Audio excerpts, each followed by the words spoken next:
I made the decision to sell the company with Star Wars. I made that decision because I looked at the future. I looked at the fact that I was going to have a baby. I looked at the fact that I was married. And I looked at the fact that I wanted to build a museum. And I looked at the fact that I wanted to make experimental films.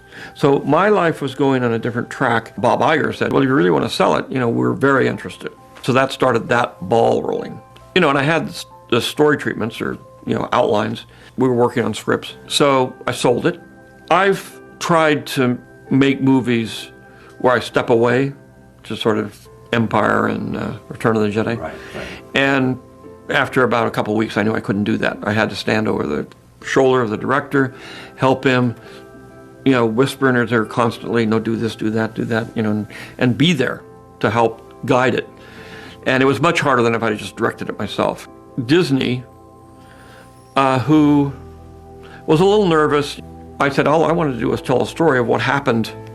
It started here and it went there, and it's all about generations, and it's about, the issues of fathers and sons and grandfathers, and it's a family soap opera. Ultimately, we call it space opera, but people don't realize it's actually a soap opera, and it's all about family problems and it's not about spaceships. So they decided they didn't want to use those stories.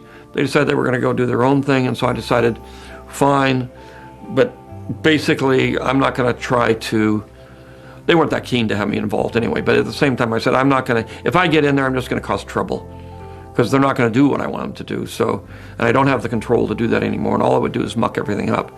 So I said, okay, I will go my way and I'll let them go their way. And it really does come down to a simple rule of life, which is when you break up with somebody, the first rule is no phone calls. The second rule, you don't go over to their house and drive by to see what they're doing. The third one is you don't show up at their coffee shop or the things what you're going to run in. You just say, no, gone, history, I'm moving forward. Every time you do something like that, you're opening the wound again.